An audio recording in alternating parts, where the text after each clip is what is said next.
6:30 de la tarde, una hora menos en las Islas Canarias. Sean todos muy bienvenidos a la redacción abierta en El Toro Televisión. Como siempre empezaremos con el formato habitual, la situación sanitaria. Tienen que saber que en Cataluña se amplía 15 días más la situación de confinamiento. Ya saben que allí están cerrados hasta los cines, los bares, los restaurantes, los cines. Hay protestas, luego las verán, del sector de las gimnasias. También hemos visto protestas del sector del taxi días atrás. Hemos visto protestas del sector de la restauración ante la puerta del Palacio de la Generalitat. Bueno, y hoy Madrid tomaba decisiones. Ayer lo comentamos aquí con el consejero de Sanidad. Han decidido confinar 7 municipios más y mantener 35 zonas las actuales confinadas. Parece que a las autoridades de salud madrileñas el descenso evidente, demostrado, ayer hablábamos de ello con el consejero, no es suficiente. Quieren descender mucho más y a partir de esas decisiones, que se pondrán en marcha algunas inmediatamente y otras el próximo lunes, el 12,5% del total de la población de Madrid, de la Comunidad de Madrid, va a estar afectada por esos confinamientos. Entre los municipios, algunos son relevantes, otros son pequeños, que entran dentro de la zona de confinamientos, destaca el de Collado Villalba, al norte de Madrid, y también Galapagar, algunas de sus zonas, famosa ahora por ser la ubicación de la pareja Pablo Iglesias-Irene Montero, pues perimetralmente quedan confinados esos municipios. No es que vaya a tener dificultades de movimientos el vicepresidente del gobierno, no, que para eso tiene allí más Guardia Civil que la que va a estar en los controles de esos confinamientos perimetrales. En conjunto y en Madrid, 32 municipios van a cumplir al menos durante un mes esas restricciones de movilidad. El viceconsejero de Sanidad en Madrid, que se llama Antonio Zapatero y es el hombre clave de aquel hospital que se improvisó en el IFEMA, explica el por qué se toman estas medidas y explica que los jóvenes siguen siendo la principal preocupación en la Comunidad de Madrid porque el segmento más afectado es personas entre 15 y 24 años. Así es que vamos a escuchar los consejos del doctor Zapatero. A nivel epidemiológico, los datos obtenidos en las últimas semanas y en los últimos días muestran una tendencia descendente en el número de casos positivos en Madrid. Una afirmación que hacemos con prudencia, con absoluta prudencia. En esta línea de mejora, el dato de incidencia acumulada en la Comunidad de Madrid a 14 días se sitúa en 359,6 por 100.000 habitantes, mientras que la media nacional está en los 527,30.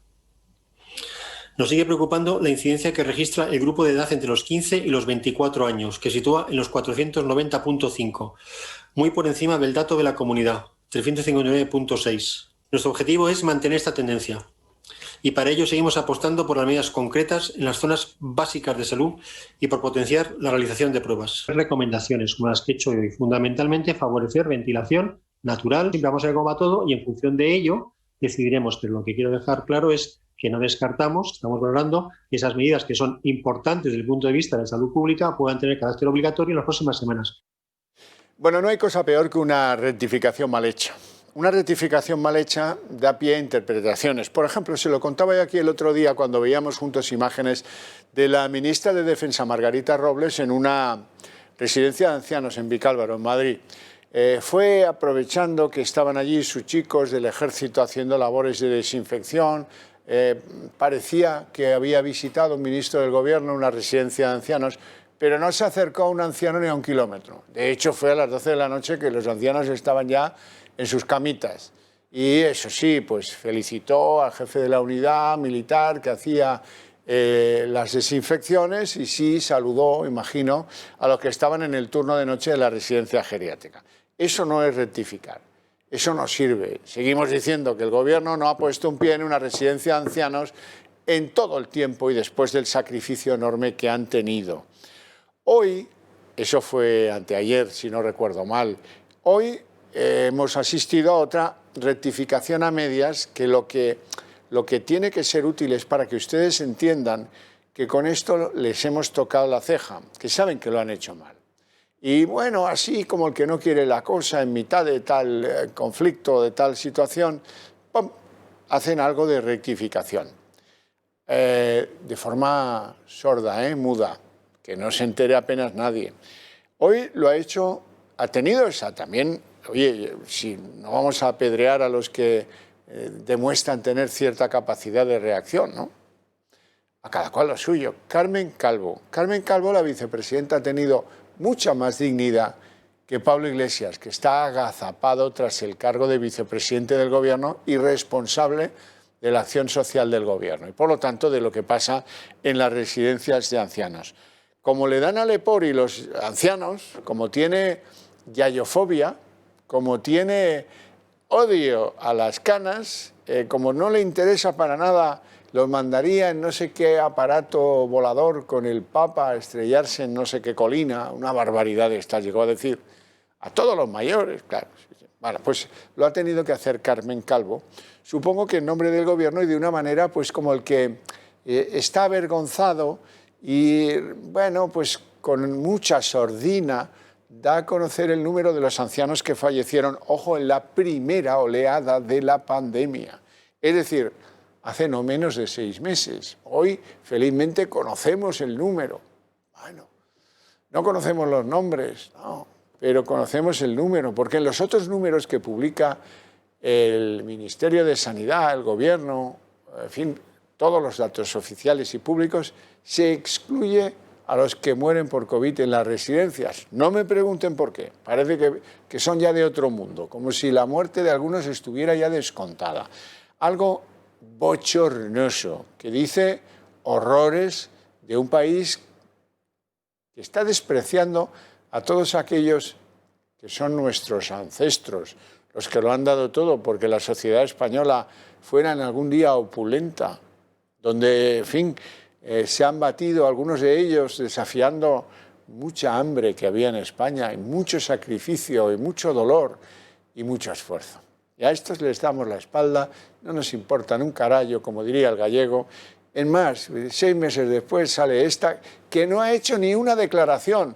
O sea, todo este gobierno que anda detrás, sacas la cachiporra y no te los sacas de encima, porque lo único que les interesa en el mundo es la comunicación y el marketing político.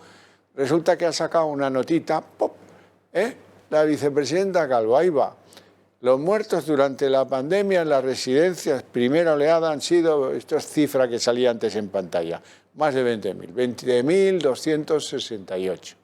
Bueno, por lo menos aquí sí se les hace un rendido homenaje a esas personas, a esos mayores de nuestra sociedad, algunos de ellos muertos en soledad, sin que nadie les pudiera acompañar, el casi 100% de ellos incinerados, algunos en contra de su voluntad, algunos, qué sé yo, en fin, no voy a ponerme dramático, pero esto es una vergüenza, esto es repugnante. Y mira tú por dónde la Calvo saca la notita. Ya digo, encima no me puedo meter con ella porque por lo menos ha demostrado un nivel, no de sensibilidad, pero sí de decencia, que no es el que tienen ni Pablo Iglesias, ni Pedro Sánchez, que en el discurso de dar buenas noticias jamás ha hablado ni hablará de los muertos en las residencias. Bueno, diferencias hay muchas en el modo de ver esta pandemia. Parece que, por un lado, el Partido Popular está entregado a que si Sánchez quiere hacer un confinamiento domiciliario puede hacerlo. Hay algunos varones del Partido Popular en Galicia, en Murcia, en Castilla y León, que ya han decretado confinamientos perimetrales muy serios, cierres de bares y restaurantes. De momento ninguno ha pasado esa línea. Sí la han pasado en las filas socialistas. El varón asturiano pedía al gobierno el confinamiento domiciliar y a casa y a por otra cosa. El gobierno no, parece que está en que no, ya veremos en qué queda, pero es importante que sepan que en las filas del Partido Popular hay gente, la de Madrid del Partido Popular, es decir, Ayuso y Almeida, Almeida y Ayuso, que le dan importancia a la vida social, que le dan un agradecimiento a los hosteleros por seguir abiertos a pesar de las dificultades. Lo cual, traducido a voz pasiva, están diciendo que no les parece bien, aunque no se atrevan a decirlo por disciplinas de los partidos, lo que están haciendo en otras comunidades, porque en otras comunidades gobernadas por el Partido Popular se han cerrado bares y restaurantes sin poder tener un documento fiable que certifique que son la fuente de la infección de la gente. Es más, las cifras, las últimas que yo he visto, hablan del 2,3% de confinados en bares y restaurantes. Sin embargo, se les prohíbe trabajar. Claro, la gente, esos sectores, esas familias, están que trinan. Y parece que los políticos han llegado a una solución consensuada de estas del Comité Interterritorial. Primer escalón, cerrar bares y restaurantes, para que se vea que aquí y tal, y para que la gente no se mueva, que la mayoría, pues cuando se mueve es por ir al bar o ir al restaurante. Así es que vamos a cerrarlos todos. Y les condenan a la miseria. Así es que está muy bien el homenaje que ha dado Madrid a los titulares de bares, de la restauración, de bares y restaurantes, agradeciéndoles pues toda esa paciencia que han tenido y todo ese esfuerzo inversor, la mayor de las veces, de las terrazas, de los calentadores, de los, en fin, de los QRs, de los menús, de los aforos, de los horarios, tantas y tantas cosas. Almeida se lo agradecía. Vamos a escucharle primero al alcalde de Madrid. Muchas gracias por ser proveedores de felicidad y por permitirnos a los madrileños seguir haciendo esa vida. Por eso también era tan importante que desde las administraciones os apoyáramos, porque hay un elemento anímico que hay que mantener a flote en la ciudad de Madrid. Después de ser el epicentro de la pandemia, después de haberlo pasado tan mal como lo hemos pasado, los madrileños también tenemos derecho a tomarnos un respiro y tenemos derecho a disfrutar con todas las medidas de seguridad que sean necesarias y con todas las limitaciones. Y eso a nosotros nos exigía, como os digo, poder ir a comer, cenar o tomar esas cañitas. Gracias por haber hecho las inversiones que habéis hecho para poder mantener y garantizar la seguridad de vuestros establecimientos. De otra forma, el mismo homenaje a ese mismo sector por parte de la presidenta madrileña Isabel Díaz Ayuso. Nos toca pediros ayuda. Ahora vamos a implementar nuevas tecnologías para que estas zonas básicas cada vez sean más efectivas, pero hace falta que todos trabajemos juntos para hacer frente al invierno. Llega el frío, llegan los lugares concurridos, cerrados, y ahí es donde el virus puede dar la vuelta y otra vez darnos un susto en Madrid. Por tanto, os vamos a pedir a todo el sector, vamos a hacerlo con diálogo, con tiempo, con ideas creativas y liberales, que es como hay que hacer las cosas, para que nos vayamos acondicionando, para que nos vayamos preparando y tengamos los locales cada vez más seguros, más ventilados y a la última en herramientas para todo esto. Pero tendremos tiempo para hablarlo e iremos haciéndolo poco a poco para que Madrid siga trabajando y siga viviendo. Todo político está obligado a hacerse reflexiones sobre si lo que propugna, sobre si lo que aprueba, sobre si lo que defiende es justo o no es justo. Y créanme, me cuesta mucho decir que la obligatoriedad del cierre de bares y restaurantes, allí donde se ha decretado, es justa. Me cuesta mucho. Me tienen que convencer que es su trabajo. Me tienen que convencer, y eso lo tienen que hacer con papeles, con documentos que prueben que esa es una fuente importante de contagios y que no lo es, por ejemplo, el metro. O que no lo es, por ejemplo, los autobuses, o que no lo son, por ejemplo, los centros comerciales, que también en algunos sitios están cerrados, en otros no. Y me tienen que convencer de que las cercanías de Renfe no son una fuente de contagio. Cuando eso pasa, hay que convencer. No basta con ponerse en plan cesarista, como se puso el otro día Revilla, don Miguel Ángel, que se cierra todo a las 5 de la tarde, o si no a las 6, cuando a mí me dé tiempo de firmar la orden. Oiga, mire, así ni a las ovejas, entendámonos bien.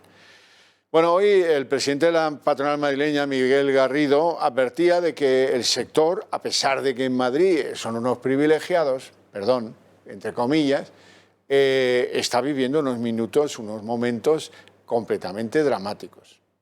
El momento en el que atraviesan las empresas es un momento evidentemente dramático. La situación a la que nos ha conducido esta pandemia y se afrontó en su momento con medidas por parte del gobierno que fueron útiles para salvar una situación temporal, en lo que parecía que iba a ser un problema temporal, una crisis temporal, ¿no?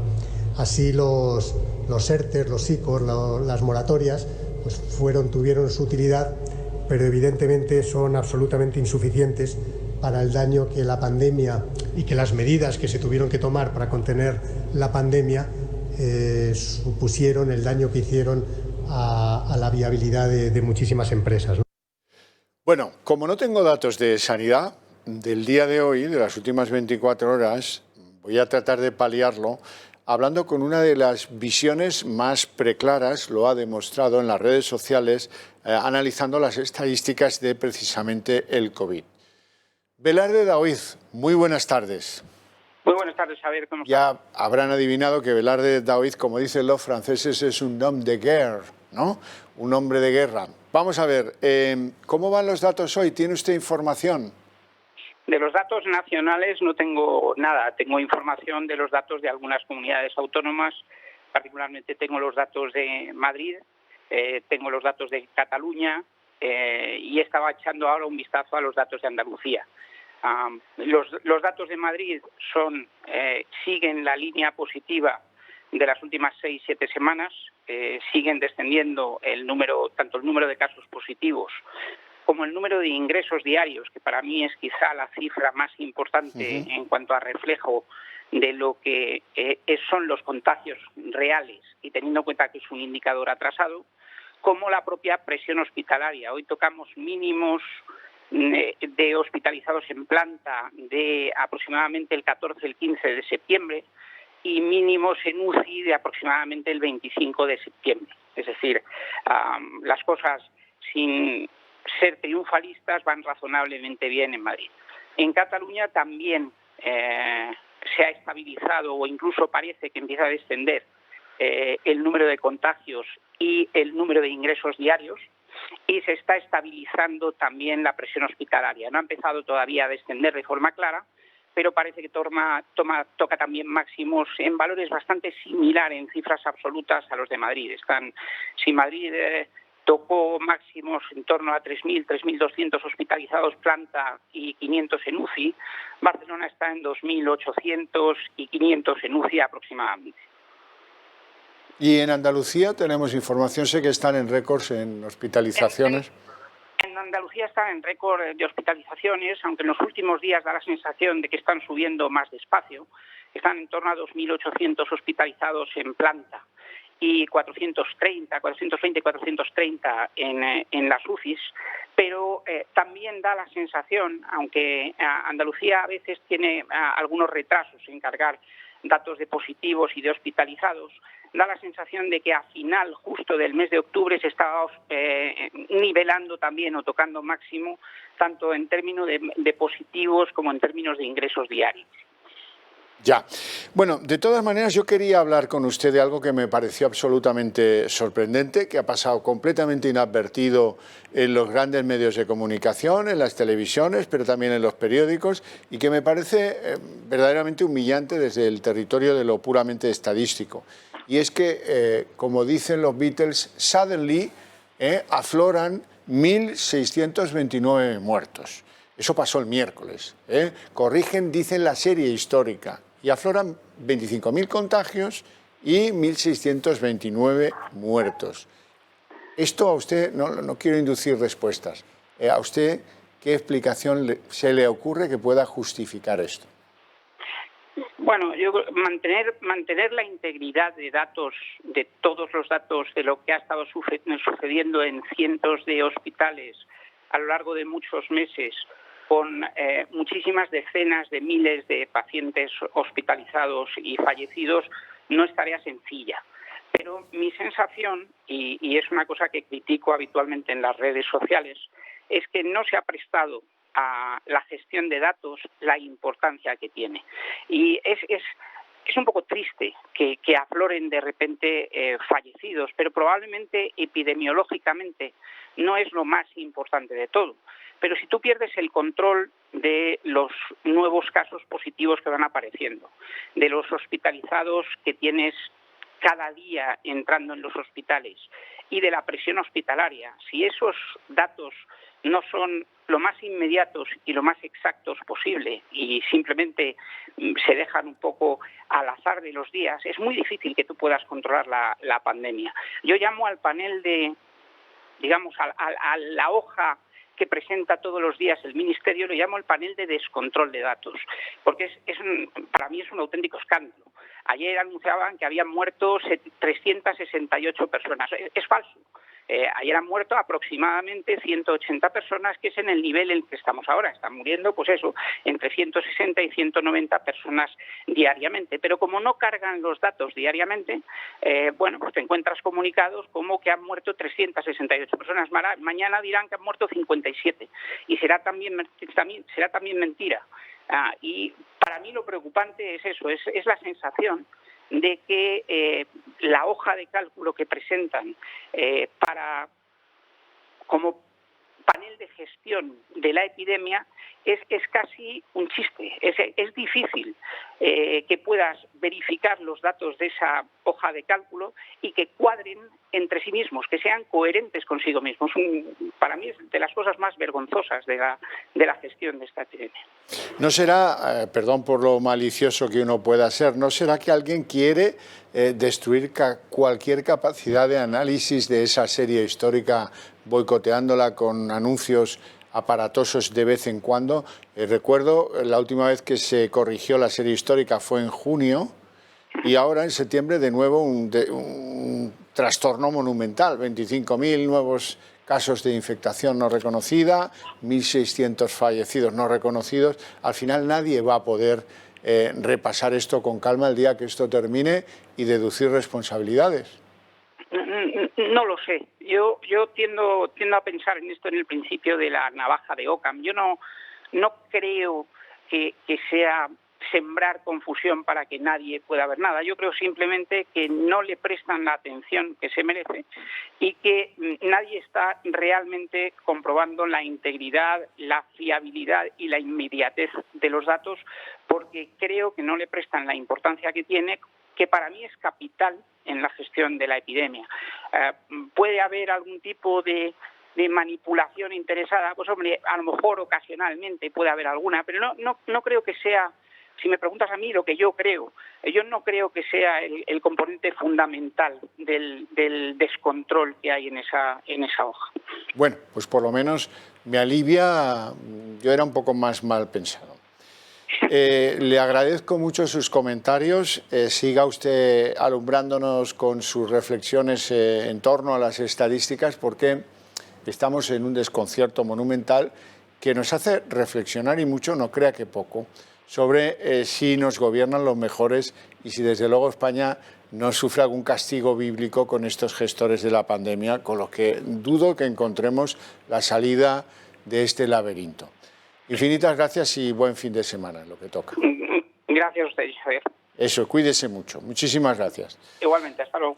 Bueno, pues tenemos la reflexión de alguien que acierta y suele acertar con las reflexiones que hace a propósito de la estadística, Daoiz Velarde. Y ahora nos vamos al País Vasco. Quiero que vean, ayer lo comentábamos aquí en el programa, ¿qué es del País Vasco sin bares y restaurantes? Bueno, pues ahora quiero que vean algunas imágenes de los bares cerrados o a punto de ser cerrados o cerrando, y en fin, pues el cabreo supino que todas esas familias, que allí son muchas, como prácticamente en toda España, pues tienen, porque esta obligación a cerrarles parece poco argumentada, con datos de expertos que expliquen que hay que cerrar los bares, no que es un capricho, es un poco pues el chivo expiatorio de todo. En este caso le ha tocado a los bares y restaurantes, por ende a los hoteles, porque las ciudades sin bares y sin restaurantes tampoco suelen tener hoteles. En algunos casos, por ejemplo en Barcelona, han cerrado casi 40 y los que están abiertos están con una ocupación ridícula. Volvemos al País Vasco, donde el gerente de la Asociación Hostelera de Vizcaya, Héctor Sánchez, hacía las siguientes consideraciones. ¿Qué hace la gente a partir de mañana cuando se cierra? No ha habido, primero, ni siquiera la delicadeza de esperar algún día más para que la gente los géneros que tengan para cara al fin de semana los puedan sacar, ¿no? Y puedan disponer de ellos, ¿no? Y en segundo lugar, creo que se tenía que haber establecido un plan de, no sé si contingencia, ayuda, prescrito, preelaborado antes, porque si esto es algo que se veía venir como una posibilidad, creo que se tenía que haber trabajado y presentado a la vez del cierre, cuáles van a ser las medidas concretas, pero medidas concretas porque la gente necesita saber a qué se va a tener que atener los próximos semanas. Bueno, en Barcelona, el caso de los gimnasios. ¿Alguien ha podido demostrar una relación causal entre ir al gimnasio y verse infectado del COVID? Si es así, que lo diga. Van a ver imágenes de cómo se manifiestan en la Plaza de España los trabajadores y propietarios de negocios de esto asociado a la salud, que es el ejercicio y los gimnasios y en este sector pujante de actividad en el que no tampoco terminan de entender por qué son ellos las víctimas propiciatorias de un cierre preventivo en algo que pues para el estrés de la gente que está sometida a las tensiones pues es como una medicina. Para otros es un placer, pero en cualquier caso protestan y creo que si no se les demuestra que hay una relación causal entre ir al gimnasio, someterse al riesgo de contagio, pues chico, tienen todo mi apoyo porque como les pasa a tantos otros sectores, hay que demostrar para impedirte poder trabajar. Que es muy serio eso de impedir poder trabajar, pero que muy serio. Vamos a escuchar a un representante de las protestas de los gimnasios en Barcelona. Primero dicen que el deporte es salud y nos chapan. Y otra cosa, primero nos cobran el IVA y el RPF y después nos cierran. No tienen vergüenza, vergüenza cero. Ellos mismos dicen que el deporte es 0,28 en contagio, somos los que menos hay contagio y nos cierran el negocio. No tenemos para comer. Entonces, si no tenemos para comer, la única solución que vemos es salir y hacer una manifestación. Es que si no, al final va a haber, no sé, la gente se va a volver violenta, porque cuando ya no te queda nada de dinero, ¿qué haces? Yo me he gastado 1.200 euros en aparatos para desinfectar, he puesto un sistema de extracción y de ventilación y de repente, después de pagar el IVA, después de pagar el IBI del local, después de pagarlo todo, un día de para otro, cerrados. Entonces, es que nos vamos a la ruina. El día 1 tenían que entrar el dinero de los socios, no ha entrado dinero de nadie. ¿Cómo pago el agua? ¿Cómo pago la luz? ¿Cómo vivo? ¿De qué vivo yo? Necesitamos soluciones. ¿Cuántos como este señor se están viendo en esta situación? En diferentes negocios, en diferentes actividades, pero hay que escucharlos porque tienen razón, Han tomado medidas, han hecho unos gastos y ahora se les impone el cierre. Bueno, pues argumentenlo, demuéstrenles que hay una relación causal y si no, levanten el cierre porque esto no es justo. Bueno, tantas cosas no son justas, ¿verdad? Bueno, pues hay que pelear porque el que toma esas decisiones sepa que será criticado muy duramente si lo que hace no se ajusta al bien mayor de la sociedad, que parece el caso. Bueno, hay una señora que se llama Silvia Garzón, quiero que la vayan escuchando porque ha contado una cosa bastante interesante, hablando de las vacunas, de la compra de las vacunas.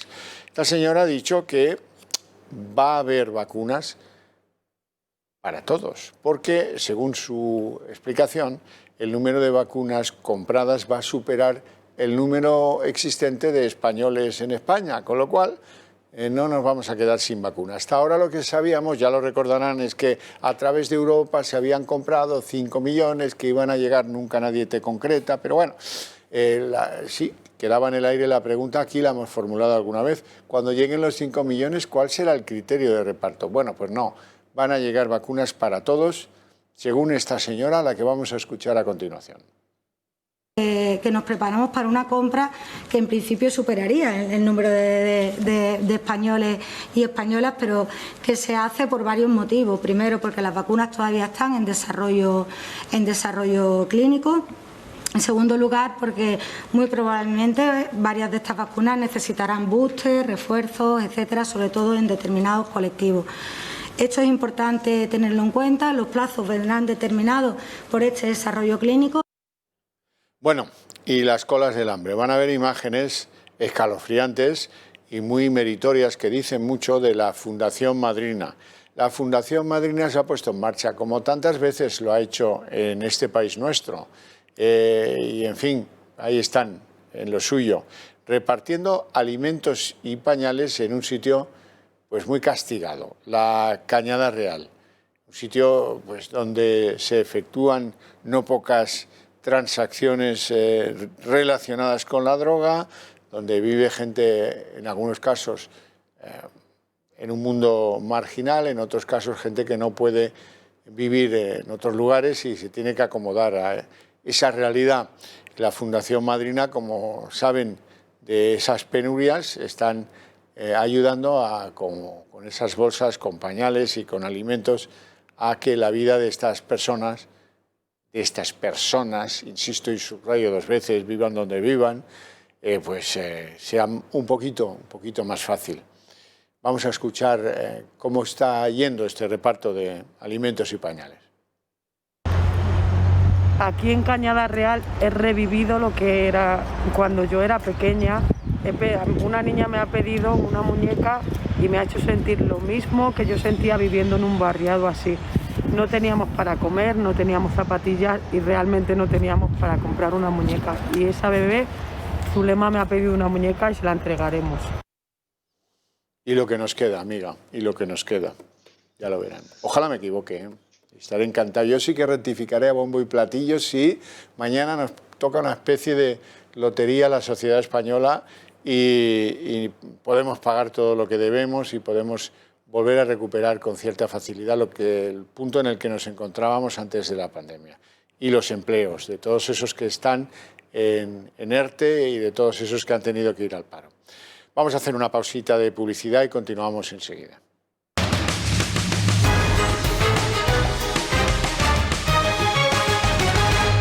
Bueno, hay 3 tipos de críticas a la ley CELA.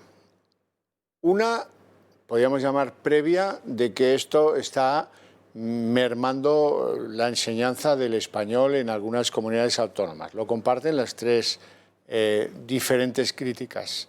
Está la crítica de la escuela concertada, que dice, oiga, esto nos tumba en la lona. La crítica compartida por otros de que la ley CELA va a destruir la enseñanza pública en España. Y otra crítica muy concreta, que es que esta ley CELA tira también por los suelos los esfuerzos de la escuela especial, de la escuela para gentes especiales, para gentes que necesitan otro tipo de atención escolar. Bueno, a esos también la ley los destruye sin el menor ambaje. Hoy hay una novedad política respecto a la ley CELA. La plantea el Partido Popular, concretamente su diputada Lorena Heras. Queremos instar al Gobierno de la Nación a paralizar la tramitación de la ley CELA hasta que escuche a la comunidad educativa y se haga eco de las necesidades que tienen. También queremos con ello que desaparezca la disposición adicional 4ª de la ley CELA, esa disposición que pretende cercenar y limitar la escolarización en los centros de educación especial para asfixiarlos y que en 10 años haya que cerrarlos y transformarlos en centros de recursos para centros ordinarios. Por otro lado, también queremos acogernos al derecho constitucional consagrado en el artículo 3 de la Constitución española, que recoge el derecho y el deber de todos los españoles de conocer el castellano como lengua oficial y, por tanto, vamos a defender y vamos a plantear que sea la lengua vehicular en toda la educación y el sistema educativo español. Bueno, pues vamos a hablar ahora sí de educación especial, porque se lo merecen y porque es una de las más salvajes injusticias que plantea la llamada ley CELA. Y lo vamos a hacer con doña Esther Morillas, que es miembro de la plataforma inclusiva Sí, Especial También. No sé si lo he leído con la entonación correcta para que se comprenda la importancia del también. Doña Esther, muy buenas tardes. Hola, ¿qué tal? Muy buenas tardes. Bueno, si se llevara a cabo lo que plantea la ley CELA, ¿qué supondría para las escuelas especiales? Pues mira, tal y como está redactada ahora mismo esa disposición adicional 4ª, que tiene una redacción tremendamente ambigua, significaría el vaciado progresivo de todos los alumnos que a día de hoy están en estas escuelas de educación especial para trasvasarlos progresivamente a la escuela ordinaria y además de alguna forma asfixiarlos económicamente de tal forma que hace imposible la viabilidad de estos centros, con lo cual pues todos los niños con necesidades educativas especiales que a día de hoy están escolarizados en esta modalidad, como es el caso de mi hija, hija Lucía, pues quedarían abandonados a su suerte y nos iríamos 20 o 40 años atrás, ¿no? Esther, cuéntame, porque a mí se me ha olvidado, ¿cómo era esto 40 años atrás? Cuando alguien que necesita una escuela especial era mezclado en el batiburrillo, en el conglomerado de conjunto y se tenía que presentar a los mismos exámenes, entender las clases del mismo modo que el conjunto de los mortales en esa fase infantil. ¿Qué producía ese antiguo planteamiento? Mira, yo la verdad es que con mucho conocimiento de lo que ocurría hace 40 años, tampoco puedo hablarte porque realmente mi hija tiene 12 años ahora mismo, pero lo que escuchas a los padres más mayores, ¿no?, que se han visto, que han atravesado por esta situación, es que básicamente a los niños lo que se les tenía es escondidos prácticamente en los hogares, ¿no? O sea, no se respondía a sus necesidades y ante la imposibilidad, sobre todo con discapacidades grandes, de llevarlos a la escuela ordinaria, pues al final lo que quedaban era casi escondidos y recluidos en sus casas, ¿no? Desde hace años lo que tenemos en España es una doble modalidad educativa que lo que hace es que hay algunos niños, la gran mayoría de hecho, porque pensemos que el alumnado con necesidades educativas especiales, el 85% a día de hoy ya está en la escuela ordinaria de alguna forma, integrado en esa escuela ordinaria. Y luego hay un 15% con unas necesidades más especializadas que son los que van a la escuela especial. Y la verdad es que España, a lo largo de todos estos años, desde el pasado, a día de hoy se ha convertido en un modelo de éxito, de lo que de hecho nos deberíamos sentir orgullosos, ¿no?, de lo que tenemos en España. Y lejos de seguir progresando, dotando de más recursos a la educación ordinaria, que realmente los necesita y que nosotros apoyamos a esos padres que quieren llevar a sus hijos a ordinaria, dotarlos de más recursos, lo que quieren hacer es dejarnos sin recursos a todos, ¿no?, a la ordinaria y a la especial. Por ese sentido me refiero a que es un atraso, ¿no? Claro, pero vamos a ver, en lo de la concertada yo no estoy de acuerdo, naturalmente, pero puede deducirse un interés político. Quiero favorecer a la escuela pública, voy a perjudicar a la escuela concertada. A mí me parece un atentado salvaje a la libertad de los padres de poder llevar a sus hijos allá donde les parezca que la cosa va a resultarles mejor. Pero, hombre, en el caso de la especial, esto que usted cuenta es innegable y es, francamente, una actitud un tanto suicida ir contra la escuela especial. ¿Qué explicación les dan a ustedes? Porque imagino que durante todo el largo planeo de la ley CELA, ustedes habrán tratado de hablar con las personas relevantes en el ministerio, incluso con la ministra, para que les explique cuál es el problema de querer acosar a las escuelas especiales. Pues mira, varias cosas aquí. Lo primero es que efectivamente la educación especial es un 60% es educación concertada y un 40% son colegios públicos. O sea que efectivamente a nosotros como escuela especial somos un segmento aparte que tampoco entramos, ¿no?, en la problemática de concertada o pública, porque en el caso de la especial nos afecta tanto a la concertada como a la pública. Eso en primer lugar. En segundo lugar, nosotros sí hemos tratado muchas veces de tener reuniones con la señora ministra, con el secretario de Estado de Educación, Alejandro Tiana, y con muchos de sus asesores. Y la verdad es que a día de hoy te podría decir que no tenemos una respuesta clara, porque nosotros hemos hecho preguntas muy directas, como qué es lo que va a pasar con mi hija Lucía, que tiene estas características y que no tiene ninguna posibilidad de acceder a la escuela ordinaria, ¿qué va a hacer usted con ella? Y ante esas preguntas tan directas, la verdad es que no recibimos respuesta. Tampoco recibimos respuesta a cómo se va a financiar todo esto, ¿no? Porque la realidad es que ellos hablan de que, que se necesita la inclusión de todas las personas con discapacidad, pero la memoria económica que acompaña a esta ley realmente no dota de un solo recurso adicional para que esto se produzca, ¿no? Y para que si verdaderamente la integración de los niños en la escuela ordinaria necesita de más recursos, esos recursos no están en la memoria económica y tampoco se va a dotar de recursos adicionales a la escuela especial. O sea que no recibimos ningún tipo de respuesta. La realidad es que cuando hacemos preguntas concretas hay un tema ideológico por detrás. Todo esto hay que decir que parte de una denuncia que hace el Comité Español de Representantes de Personas con Discapacidad a la ONU, que es todo este ruido mediático que hay alrededor de que esto lo dice la ONU y lo dice la Convención de las Naciones Unidas. Bueno, lo primero que dice la Convención es el derecho a la educación inclusiva. Es que para nosotros la educación más inclusiva que hay para nuestros hijos precisamente es estar escolarizados en la modalidad de educación especial durante una etapa de sus vidas para poder llegar a esa ansiada inclusión en la sociedad, ¿no? O sea que ni siquiera estaríamos incumpliendo nada de la Convención de los Derechos Humanos. Pero sí que se produjo en un momento determinado una denuncia de este comité a la ONU y a partir de ese momento es cuando se empieza a desencadenar todo este proceso de pretender que todos los niños de la escuela de educación especial vayan a la escuela ordinaria. O sea que parte todo de una denuncia previa del CERMI ante la ONU. Señora Morilla, si no explicamos un poco la etiología de quién acude a esas escuelas especiales, los que no las conozcan, que hay muchos, pues no van a entender el problema. Y tenemos que dimensionar cuántos niños acuden en los días de hoy a las escuelas especiales. Mira, son 35.000 niños en España, que como te digo representa el 17% del total del alumnado con necesidades educativas especiales y el 0,4% del total del alumnado en España. O sea, somos una minoría dentro de la minoría. El tipo de niños que requiere educación especial. Pues supongo que habrá autistas, habrá sordos, habrá mudos, habrá qué es lo que... ¿Cuál es el... Hay todo tipo de discapacidades, ¿no? En particular, en el caso de mi hija, está escolarizada en un centro que es específico en niños con parálisis cerebral, que con afectaciones muy graves, pero de hecho en la plataforma somos padres de todo tipo de discapacidades, niños con autismo, niños con síndrome de Down, con parálisis cerebral, con enfermedades raras, o sea, hay todo tipo de casuística, ¿no?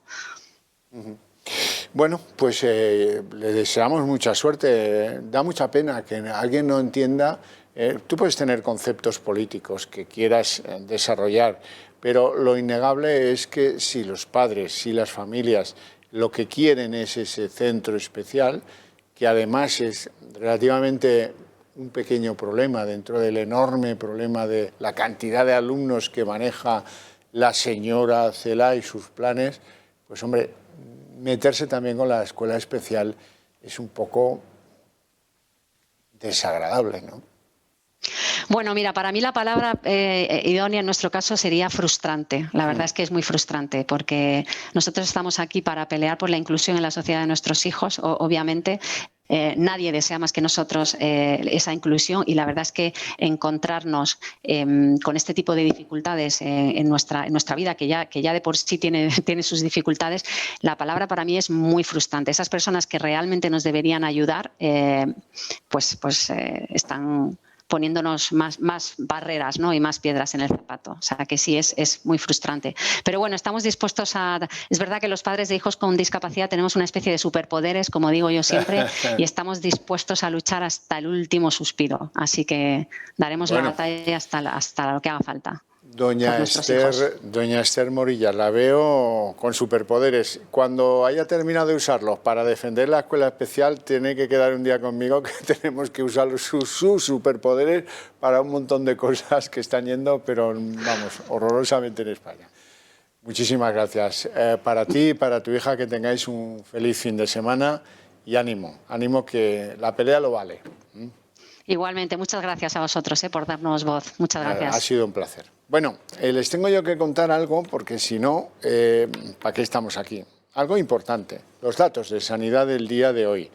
Los datos de sanidad del día de hoy son otra jornada negra, son tremendos, tremendos. ¿Por qué? Pues porque Sanidad certifica que se han producido 22.516 casos en las últimas 24 horas, dicen 9.150, que se han producido, como si tal cosa, 347 fallecidos, 24 horas, luego vendrán los ajustes.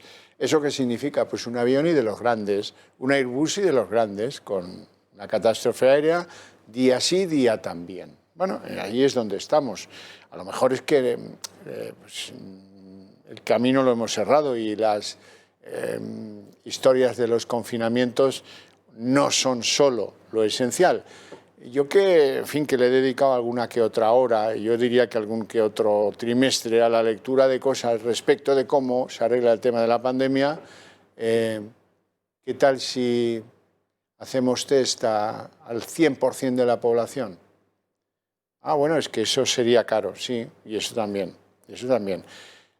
¿Dónde estamos? Pues yo no les quiero ocultar que estamos todavía en una cifra bastante elevada en promedio en España de incidencia acumulada. Estamos en 525,7 por 100.000 habitantes. Hemos bajado apenas 2. Ayer estábamos en 527, hoy en 525. Insatisfactorio, dirán ustedes, sí. En Madrid va mejor, lleva más en la pelea y a lo mejor esto del confinamiento por zonas está funcionando mejor. No lo sé. El caso es que todo esto es un disparate que se empezó a desajustar en el momento en el que alguien nos dijo ya podéis salir, ya podéis divertiros, ya podéis hacer lo que queráis, que entramos en la nueva normalidad. Se ha tardado mucho en tomar decisiones. El gobierno se ha agazapado tras las comunidades autónomas, tampoco me parece de recibo. Las comunidades autónomas están más asustadas que otra cosa. Mirándose en el retrovisor a ver si el vecino hace y yo no hago y a ver si a mí me reprochan más que en lo que deberían estar. ¿En qué deberían estar? En dejar esto en manos de expertos, chicos, si esto es bastante elemental. No son los políticos, son los expertos. Hay que cerrar los bares y los restaurantes. Muy bien, que me lo certifique un comité de expertos que yo pueda comprobar que lo son, ¿eh? No me valen estos que luego no existen. Y a partir de ahí, si hay que hacerlo, se hace con un plan de ayudas, ¿no? Parece, no sé, yo no he sido gestor público de nada. Fui una vez presidente de la comunidad de propietarios de mi finca y quedé escaldado, pero en cualquier caso sí conozco a algunos que lo han sido. Borja Gutiérrez, analista político y empresario. Oye, esto tampoco tiene que ser tan complicado. Entender que sin pruebas, no le puedes decir a un empresario de la restauración que ha invertido en los calentadores, que ha invertido en unos aforos reducidos, en unos horarios que a lo mejor ha cogido personal, porque ahora empieza la cosa, tenía expectativas de activarse. No le puedes decir, no, yo te cierro porque yo decido que tú no puedas trabajar. Sí, sin pruebas. Otra cosa es que digas, no, mira, el 15% de los contagios se han contagiado en un bar y en un restaurante, en este, en este y en este. Y eso lo dicen los especialistas, pero ese no es el caso. Sí, efectivamente. Hace unos años había un anuncio de Carl Lewis que decía que el poder exige una gran responsabilidad y luego eso se propagó hacia el ámbito político. Y es cierto, el poder exige una gran responsabilidad no solamente en las vidas, y las vidas es la salud, pero también la economía. Y en España somos muy dados siempre a ir a rebufo, incluso cuando tenemos ya desgraciadamente la experiencia más lapidaria y laminar que ha habido en todo el mundo. Lo vimos durante la primera época de la pandemia, ¿no? Y aún así no hemos aprendido a prevenir. Efectivamente, claro que los test masivos cuestan dinero, claro que cuestan dinero. Pero, oiga usted, en unos presupuestos generales del Estado donde se cuatriplica o quintuplica el presupuesto para ideología de género, por ejemplo, para el ministerio de esta señora con un currículum tan amplio y tan vasto en todos los sentidos de la palabra, con ironía, por supuesto, la respuesta, pero ese dinero que se emplea y que se va a emplear en aumentar el secesionismo de España, pues ya lo hemos visto ahora a nivel de lenguaje, de lengua, etcétera, pues todo eso realmente se podría destinar, y no es una utopía y no es populismo barato, no, se puede destinar a comprar métodos de prevención. Hace unos meses el Gobierno de España anunció bombo y platillo un concurso fantasma que primero tuvo que retirar por ilegal, no alegal, ilegal, y segundo, cuando lo saca a concurso todavía no lo ha adjudicado. Es decir, un concurso que venía a aumentar las reservas de material sanitario de España, meses después de verano, todavía no existe. Esa es la medida preventiva que utiliza el Gobierno de España. Y mientras tanto, quintuplicamos el presupuesto para ideología de género. Yo no sé quiénes son los responsables o cómo se transmite o no se propaga, porque yo no soy especialista. Creo que hay pocos especialistas en algo tan novedoso como esto. Lo que sí sé es que sin medidas de prevención y atacando directamente el tejido económico de España, que son las pymes, los pequeños empresarios, cada día nos vamos a levantar con un nuevo negocio que se cierra. Cada día. Y lo vemos hoy mismo, restaurantes muy conocidos, empresas multinacionales que llevan al ERTE, que posteriormente será el ERE a sus empleados, situaciones insostenibles, y estamos al principio de la decadencia económica. Enero va a ser muy duro, desgraciadamente. Lo está anunciando ya la Unión Europea, que España va a ser el país de la Unión Europea donde más se noten las medidas. Y eso ya no es un problema de que tengamos contagios, eso ya es un problema de la responsabilidad de la gestión de nuestros gestores, que son precisamente el gobierno socialcomunista que en estos momentos desgraciadamente campa a sus anchas. Y aún así son capaces de seguir vinculando sus políticas de presupuestos a su propio propósito electoral. Claro, porque fíjate que aquí se ha producido algo muy relevante. El gobierno se queda en la retaguardia, atrás, pero vigilante, buscando pillarte. En Madrid lo vimos, en Madrid lo hemos visto todos.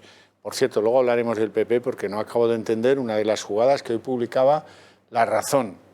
Casado facilitará el confinamiento, la modificación del BOE del estado de alarma que propiciará el confinamiento domiciliario, así que lo pida el César Sánchez. No lo entiendo. No tiene nada que ver con el centro, ni la vuelta al centro, ni el viaje al fondo del mar. No, simplemente no lo entiendo. Es más, creo que es con ese anuncio que hace el periódico de Marhuenda, que es como si fuera oficial, pues le da el tiro de gracia a Isabel Díaz Ayuso, que ha estado en lo contrario y que le han ido bien las cosas. Confinemos los distritos donde la cosa sea más grave. Tratemos de preservar la actividad económica, porque si no acabaremos o muertos de COVID o muertos de hambre. Ese sutil balanceo entre las dos decisiones, que no es fácil, sobre todo no puede estar, el fiel de la balanza tiene que ser justo. Y el Tribunal Popular aquí son ustedes, la gente.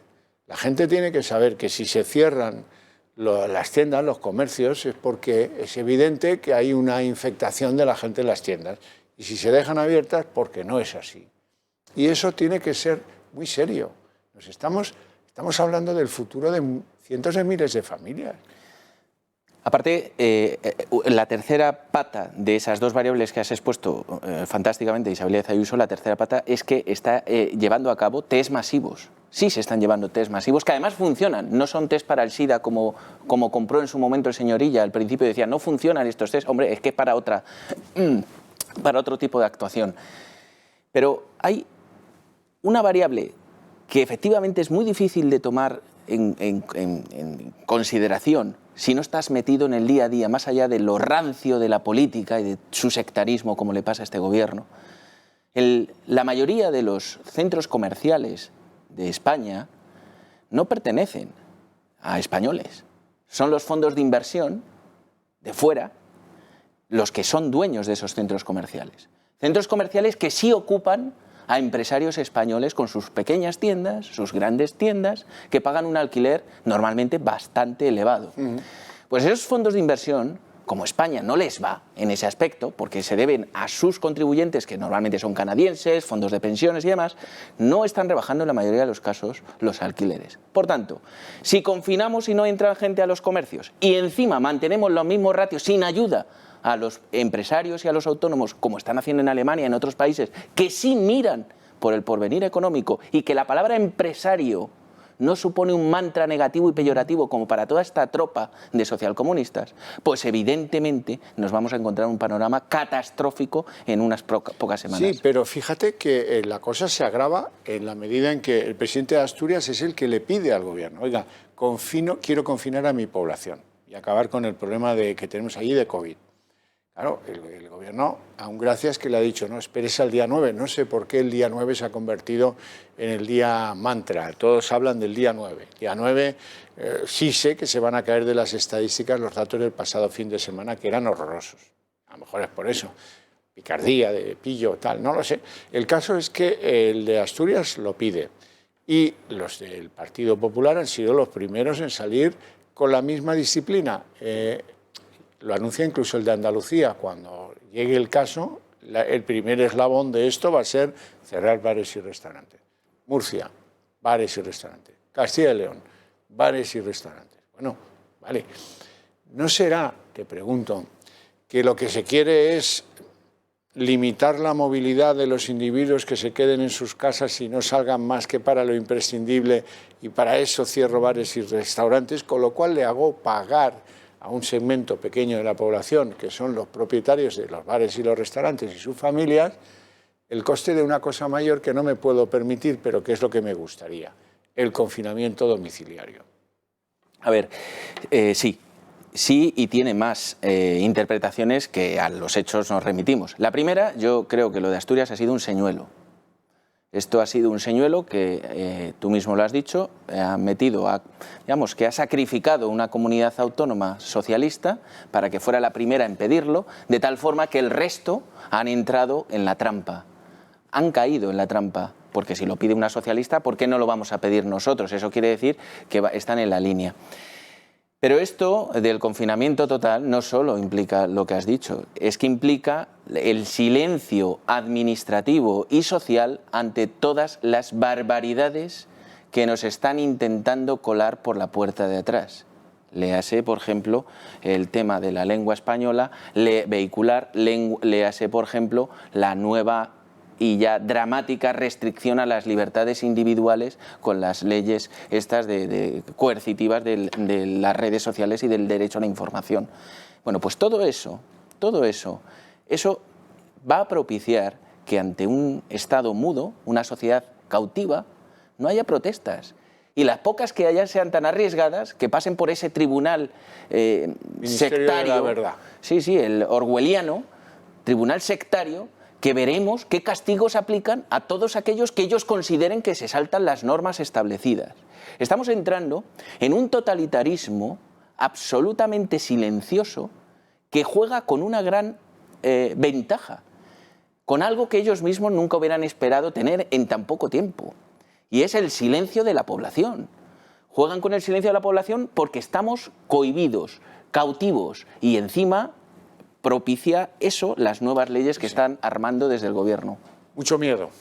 Sí, mucho miedo. Demasiado. Mucho miedo. Bueno, vamos a ver lo que ha sucedido hoy a las puertas del Tribunal Constitucional, donde la gente de Vox ha preparado una concentración para acompañar a las puertas de ese tribunal un recurso contra el estado de alarma decretado hasta el 9 de mayo.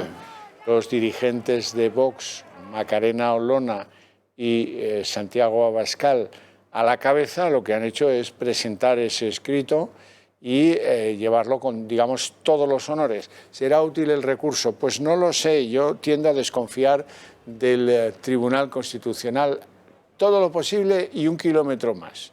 ¿Por qué? Hombre, pues miren, hay un recurso contra la ley del aborto que lleva allí 11 años.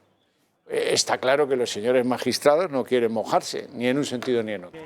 Y por lo tanto lo cajonean en un sitio donde pasan esas cosas. Sin ir más lejos, hubo un recurso al Tribunal Constitucional, que es el mismo edificio, la primera vez que se nos impuso el estado de alarma. Y todavía no lo han resuelto. Hemos salido hace 4 meses del estado de alarma y el Tribunal Constitucional, no voy a usar la palabra que me viene a la mente porque es un poco ofensiva para las prostitutas, pero hay quien a ese tribunal le llama, en lugar de constitucional, construyan ustedes mismos, porque les llama a la gente. Bien, en el partido Vox creen que esto va a ser útil, que esta vez, pues con el pasote de decretar el estado de alarma por 6 meses, el Constitucional estará encantado de escribir pronto y rápido un recurso.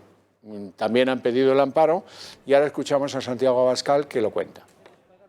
Estamos solo ante la punta del iceberg de una deriva totalitaria y dictatorial por parte del Gobierno de la Nación, por parte de la coalición socialista y comunista que con apoyo de terroristas y con apoyo del golpismo separatista se ha instalado en el Palacio de la Moncloa, se ha instalado en el Gobierno de la Nación y pretende ocupar todas las instituciones democráticas.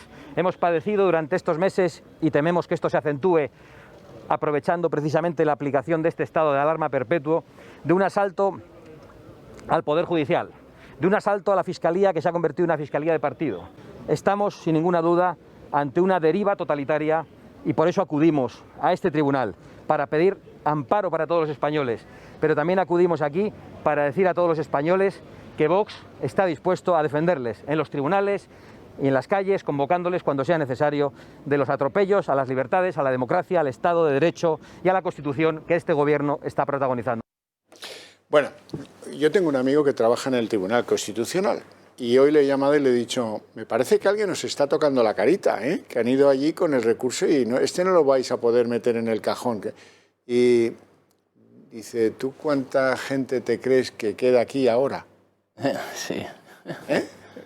¿Lo cuento o no hace falta?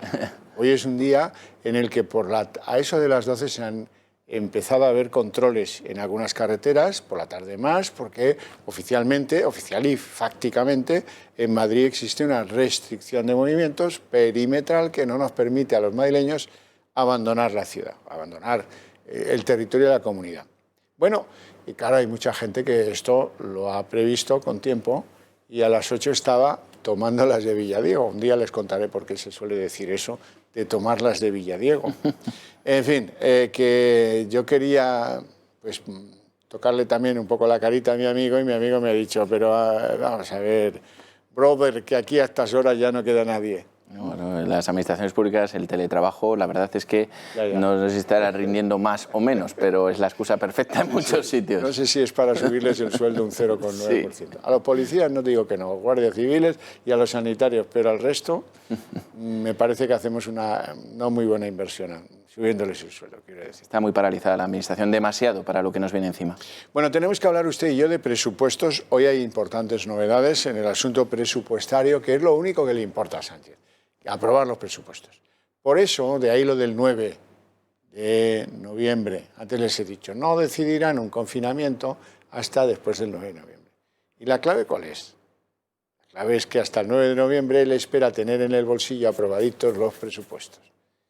Que si decreta el estado de alarma y el confinamiento domiciliario, lo primero que se le para es el Pleno del Congreso y la negociación de sus presupuestos. Entonces ahí, chicos, lo tenemos clarísimo, que hasta el día 9 pueden estar tranquilos. Ahora, lo que pase el día siguiente a que se aprueben los presupuestos, yo ya no respondo. Así es España, sépanlo. Aquí se sabe que el virus mata, pero se esconde porque hay un interés mayor político, que es la manifestación del 8M. Y ahora, a lo mejor, pues nos salvarían a muchos si hicieran, no sé, no. Lo que hace el calendario es la necesidad y no la virtud del político. Bueno, estamos en los presupuestos. Novedades importantes. Pablo Casado ha dicho que han presentado ya una enmienda a la totalidad de esos presupuestos que dice el Banco de España que son de broma, un chiste, que dice la AIREF que son de chiste y que en Europa están que se parten de risa. Vamos a escuchar los motivos de esa enmienda a la totalidad vista por Pablo Casado.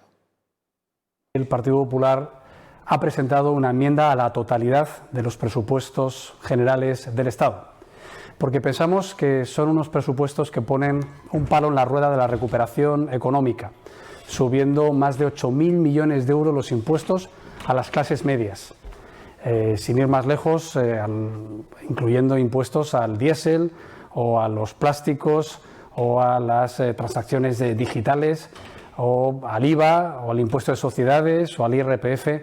En definitiva, justo lo contrario que está haciendo Francia, Italia, Reino Unido o Alemania, que es intentar salvar a las empresas, aunque paguen menos impuestos, para que no despidan.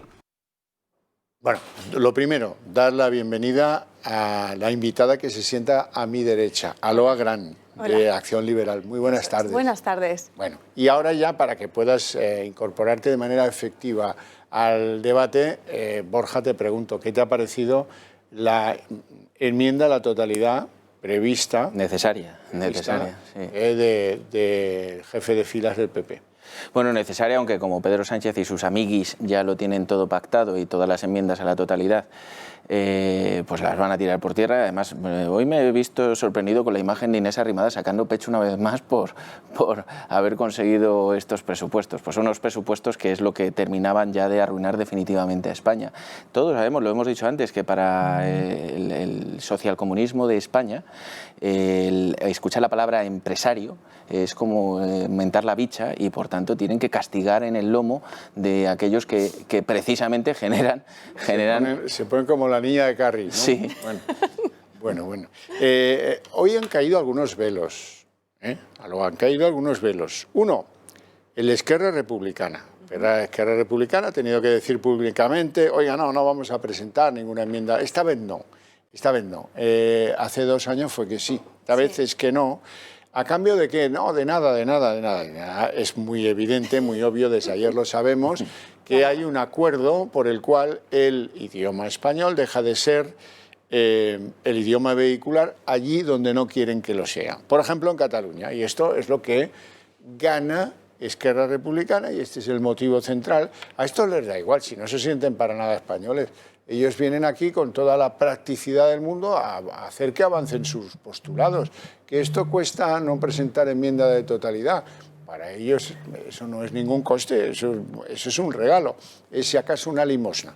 También ha caído el velo de Bildu. El gobierno, que son muy puñeteros, pero que muy puñeteros, se callaron ayer que se habían visto con Bildu y cuando ya los informativos habían cerrado, aparecieron las fotos que ahora vais a ver que demuestran que sí, que se han visto, claro que se han visto con Bildu, si son sus socios referenciales.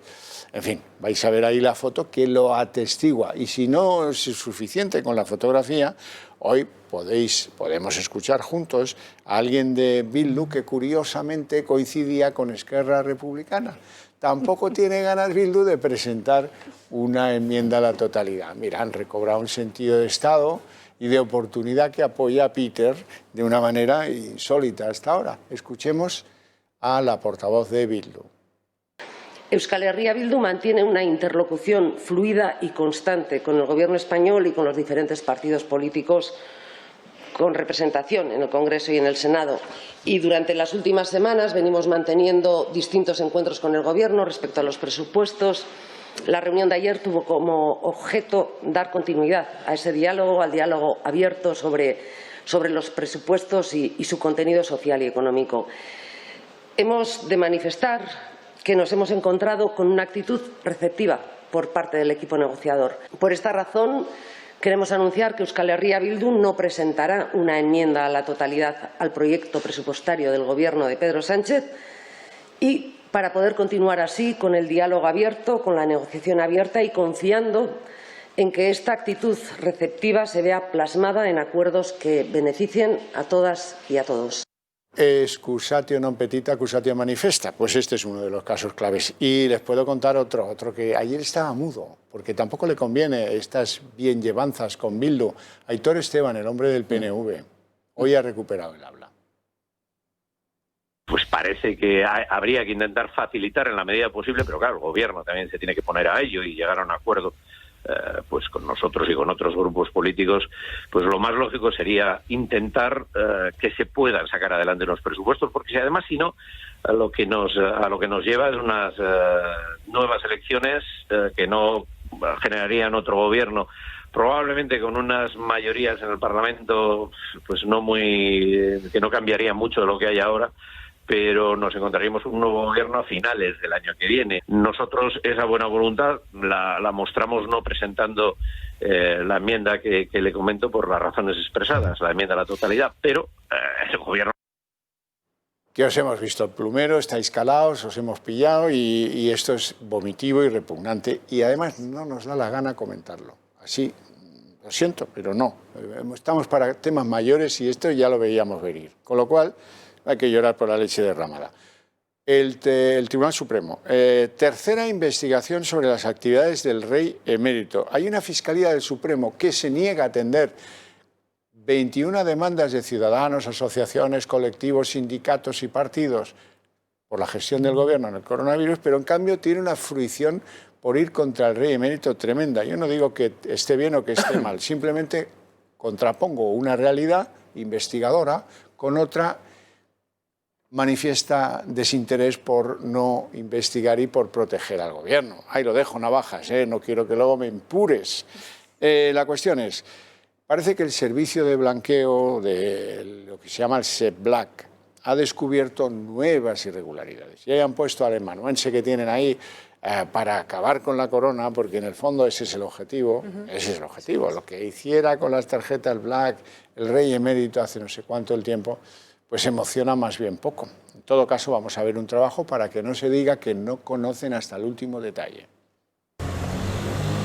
La fiscal general del Estado, Dolores Delgado, y el fiscal jefe anticorrupción, Alejandro Luzón, han revelado este martes la existencia de una tercera investigación relativa al rey emérito Juan Carlos I, que se encuentra en estado embrionario y de la que se ocupará, al igual que las dos anteriores, la Fiscalía del Tribunal Supremo. Las pesquisas partirían de una información procedente de inteligencia financiera.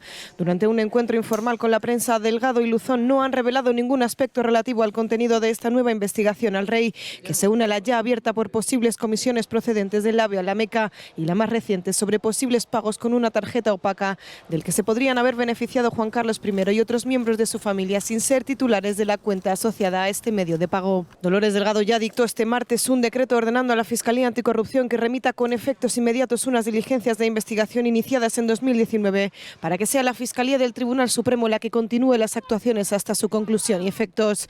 La Fiscalía del Tribunal Supremo ya asumió el pasado mes de junio las diligencias de investigación relativas a la presunta existencia de cuentas bancarias del rey emérito en Suiza, donde habría ingresado donaciones realizadas por monarcas de países del Golfo Pérsico. Alba, esto ya aburre, ¿no? Esto aburre un poquito, además es que se empeñan, estoy de acuerdo contigo en que quieren terminar con la monarquía y lo que hacen es rascar en cosas de hace muchos años que estarán mal hechas, estarán bien hechas, se deberán investigar, no se deberán investigar, pero creo que hay otras cosas de las que ocuparse y otros sitios donde rascar ahora mismo.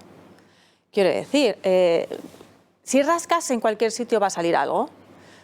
Las opciones, pues vamos a trabajar en lo que estamos ahora. Esto igual es un poco Inés, sí, pero vamos a ocuparnos... Elemental, ¿no?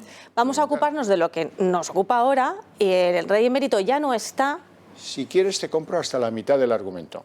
Vamos a hacer lo mismo en todos los casos. Sí, exacto, efectivamente. Hay que investigar al ex jefe del Estado porque no sé qué, aun sabiendo que mientras fue es inimputable. Pero, oye, que vayan a por todas. A mí no me parece mal. No me parece mal. Ahora, por todas en todo.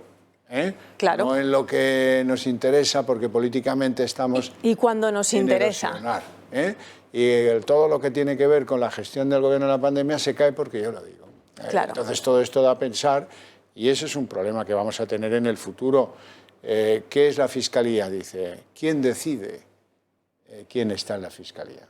Pues eso, ¿no? Lo que decía Pedro Sánchez al pobre chico este de Radio Nacional. Y a fe que decidió quién estaba en la Fiscalía. Es decir, además fue una clase de política absolutamente... Puso a su mano derecha nada más y nada menos que ministra. Luego eso ya pone en tela de juicio la justicia como institución. Lamentablemente, porque uno de los garantes y nos hace ser un país desarrollado y civilizado, entre otras cosas, es la garantía de la seguridad individual, la seguridad jurídica. Y en estos momentos el PSOE se la ha cargado poniendo una ministra como fiscal general del Estado. Pero aparte de todo esto responde a un plan estratégico nacional del comunismo de Podemos y de su socio, el señor Sánchez. Un plan estratégico para cargarse todas las instituciones, las que vertebran España, las fuerzas y cuerpos de seguridad, la religión, la Iglesia, el catolicismo como vertebrador, el cristianismo. Ahora el idioma, el idioma. Por supuesto, ataca y trata de controlar los medios de comunicación y la libertad individual, la libertad de expresión. Y, por supuesto, ¿qué vertebra a España más que nada? La corona. La corona. Pues hay que ponerla ante la juicio. El sentido de la corona es la vertebración de España. Desde luego. Por eso nos ponemos como los gatos cuando les enseñas una sardinilla.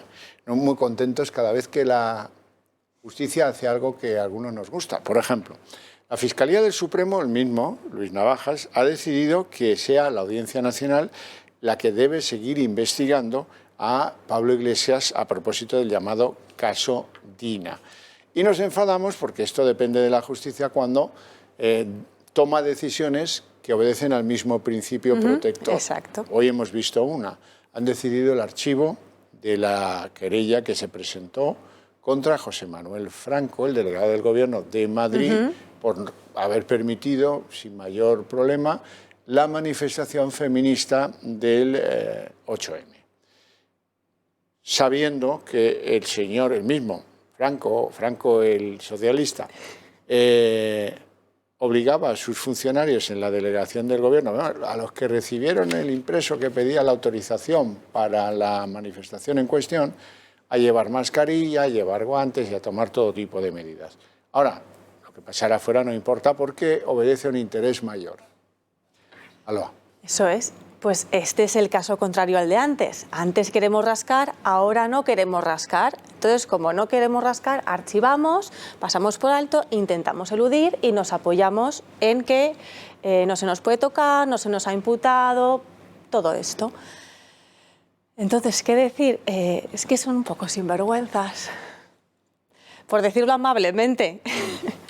Yo insisto, flaco favor están haciendo este gobierno a la democracia y sobre todo al valor que nos diferencia a España. De las instituciones. Exactamente, flaco favor, porque ahora siempre se va a poner en tela de juicio. Están politizando la justicia y sobre todo se están adueñando de las decisiones que les conviene. Fíjate la carita que se me quedó a mí, que me laureó la Guardia Civil hace muchos años por un tema que tenía que ver con ETA, cuando vi que un general de la Guardia Civil apellidado Santiago salía ahí con todos los entorchados en las ruedas de prensa del asunto de Illa y Simón, y decía que no, que hemos recibido la orden de investigar a todos aquellos que critican en las redes sociales al Gobierno de España por la gestión de la pandemia.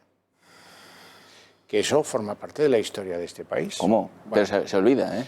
De la historia reciente y más negra, no verde, no negra, de lo que está escrito en los anales.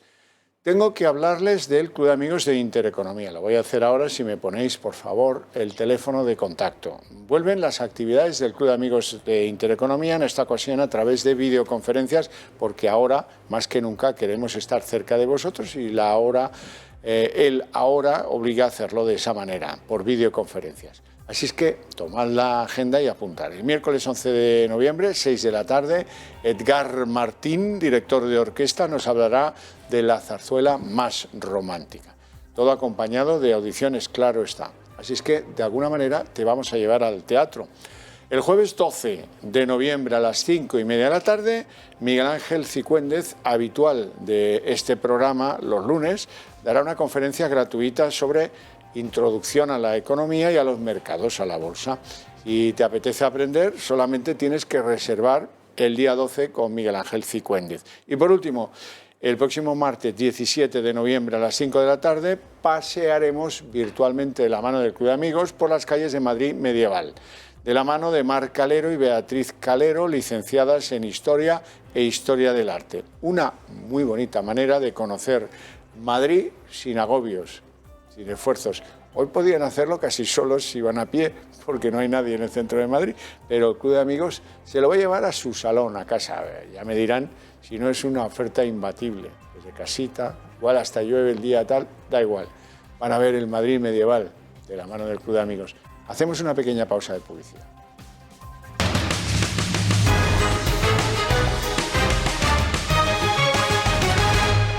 Bueno, esto no es una noticia, esto pasó hace 84 años, es una de las páginas más asquerosas de la historia de España, ojalá pudiéramos no haber pasado por ella, pero pasamos por ella. Les voy a hablar de lo que pasó en Paracuellos. Muchos lo conocen, otros más jóvenes no.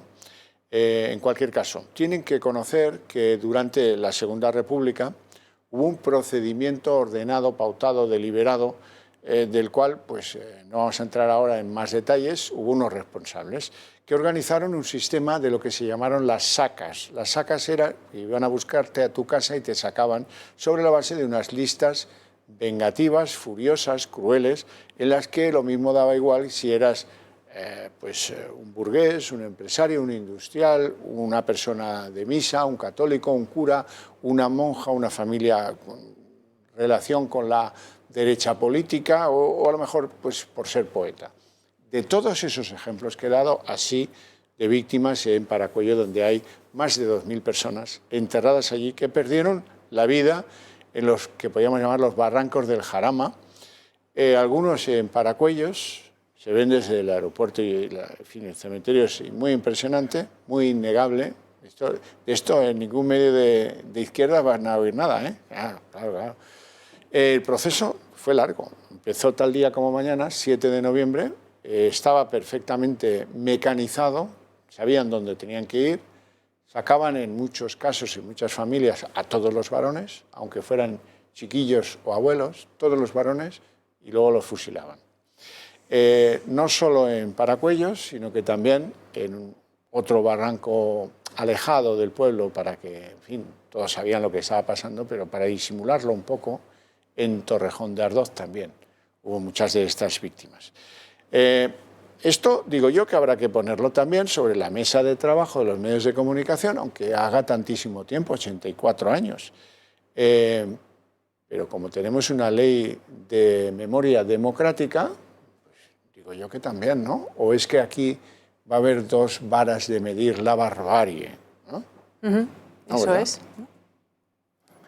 Sobre todo porque además en las guerras, y yo hablo con conocimiento de causa porque Brunete fue precisamente uno de los puntos más difíciles y sangrientos, más de 40.000 muertos, pero es que el caso de Paracuellos además es un caso tremendo porque decías tú que... Es que una cosa es la guerra y otra cosa es la paz. Exacto, porque a los propios niños les hacían ver el fusilamiento de sus mayores. Eso es algo cruel, no, bárbaro. Y yo creo que es bueno recordarlo por un motivo muy claro, porque los nietos de los causantes de eso, los que dirigieron ese asalto, hoy en día están en el gobierno de España, algunos de ellos. Y además se vanaglorian de ello, de pertenecer al Partido Comunista.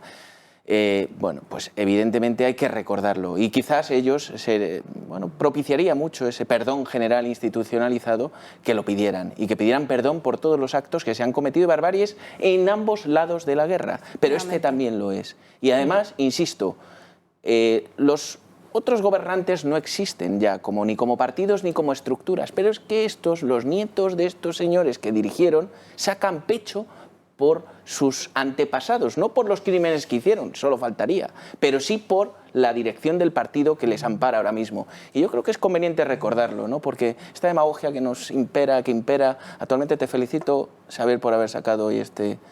No, muchas gracias. Bueno, y el espíritu de concordia que hizo que a algunos se les cayera de la mesa el papel que señalaba con el dedo a Santiago Carrillo durante un montón de años, ¿no? Sí, bueno, es que Estábamos ya en otra cosa, cinta, aquello fue tal.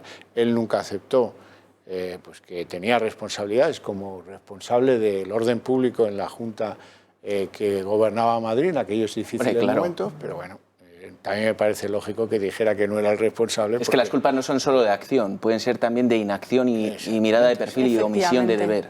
Bueno, quiero, eso sí, que sepan que los mismos instrumentos que tú utilizas para según qué propósito político, pueden utilizar los otros con la misma razón, con el mismo derecho y con la misma legalidad, la que tenemos sobre la mesa, la nueva ley de memoria democrática. Bueno, pues, ¿a que no llegamos ni por uno ni por el otro lado a ninguna parte? Pues eso ya lo vieron nuestros abuelos y nuestros padres y nuestros tíos, que habían incluso combatido, que habían resultado incluso heridos, que habían pasado por campos de concentración, que habían hecho pantanos, que al final estos eran unos asuntos de los que felizmente se llegó a no hablar en casa. Eso es. Que los que somos mucho más jóvenes nos hemos enterado de la guerra civil y de sus crueles páginas leyendo libros. Porque gracias a esas generaciones que se supieron perdonar, a uno les costaría más. No quito el derecho de reivindicar, encontrar los restos de ese familiar, de ese padre, de ese marido, de ese hermano. Me parece muy bien. Pero eso es una cosa y otra es volver a realimentar el odio que otros supieron, otros con más derecho que los que estamos aquí presentes, supieron enterrar. Así es que, bueno, a ellos les dedicamos, a los que lo supieron enterrar, les dedicamos el programa de hoy, un programa de viernes con, en fin, temas centrales. Por cierto, seguimos todos pendientes de qué pasa con las elecciones americanas, pero yo no he querido aturrullaros, porque hoy les diría pues, que en Georgia parece que toma ventaja Joe Biden, que en Arizona se despeja la duda de si tal y cual, pero como va a haber mucha literatura, más vale que no anticipemos ni demos nada por hecho, porque así se demuestra una irregularidad. Está claro que el actual presidente Trump va a ir a por ella. En fin, muchas gracias a ambos por acompañarme en este ratito de información. Gracias a ustedes también. Nos vamos a ver si le encontramos el pulso a la economía española, en pulso económico. Yo he traído el fonendo. No sé si le vamos a encontrar el pulso a la economía en el día de hoy o no. Pero en cualquier caso, ahí os invito a que veáis con perspectiva y con independencia lo que de verdad está pasando en el territorio económico, que está fatal.